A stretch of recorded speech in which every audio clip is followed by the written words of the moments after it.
শেষমেশ আর হলো না সমাধান।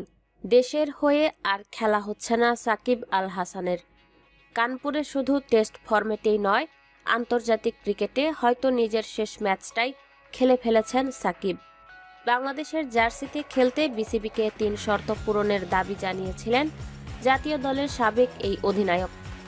তবে বাস্তবতা মেনে ৩ শর্ত নাকচ করে দিয়েছে দেশের ক্রিকেটে নিয়ন্ত্রণ সংস্থাটি।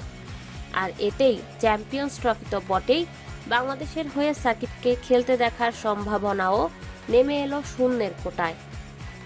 এদিকে ভেগে যাওয়া সরকারের সংসদ সদস্য হিসেবে সাকিব পড়েছিলেন রোষানলে। দেশের মাটিতে বিদায় টেস্ট খেলতে চেয়েও আসতে পারেননি নিরাপত্তার কথা ভেবে। টেস্ট ও টি-20 থেকে অবসর নিলেও চেয়েছিলেন ওয়ানডে ক্রিকেট চালিয়ে যাবেন। সেই সাথে বিপিএল তো আছেই, কিন্তু এজন্য প্রয়োজন ছিল দেশে আসতে পারার নিশ্চয়তা। দেশে খেলার স্বাধীনতা ছাড়াও সাকিব চেয়েছিলেন জব্দ হওয়া তার ব্যাংক অ্যাকাউন্ট উন্মুক্ত করে দেওয়া হোক। আবার দেশে এলে যেন দেশ ছাড়ার নিশ্চয়তা পান। বিসিবি সব শর্ত নাকচ করে দেওয়ায় সাকিব ওয়েস্ট ইন্ডিজ সফরে ওয়ানডে সিরিজ খেলতে আসতে অস্বীকৃতি জানিয়েছেন।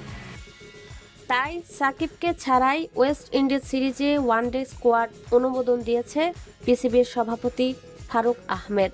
চ্যাম্পিয়ন্স ট্রফির আগেই এই সিরিজ বাংলাদেশ দলের ওয়ানডেতে শেষ অ্যাসাইনমেন্ট। এছাড়া সাকিবের বিরুদ্ধে নানা অভিযোগ ওঠার পর তার ব্যাংক অ্যাকাউন্ট জব্দ করা হয়। এতে সাকিবকে আর্থিক দুশ্চিন্তা গ্রাস করে। দেশের হয়ে খেলার বিনিময়ে সাকিব তার ব্যাংক অ্যাকাউন্ট উন্মুক্ত করে দেওয়ার অনুরোধ করেন বিসিবিকে। তবে সেই শর্ত বিসিবির মাধ্যমে পূরণ করা সম্ভব নয় বলে জানানো হয়। তাই স্বাভাবিক লেনদেন করতে পারছেন না সাকিব আল হাসান। আবার দেশে এসে আইনি প্রক্রিয়ার সমাধানের বিষয়টি আপাতত অত্যন্ত কঠিন বলে মনে হচ্ছে। সরকার পতনের পর সাকিব একবারও দেশে আসেননি। বিপিএলে চিটাগং কিংস তাকে দলে নিলেও সাকিবের দেশে আসা অসম্ভব দেখে তারাও খুঁজছে জুৎসই বদলি। সব মিলিয়ে বলা যায়, বাংলাদেশের জার্সিতে এবং বাংলাদেশের মাটিতে ক্রিকেটার হিসেবে সাকিবকে হয়তো আর দেখা যাবে না।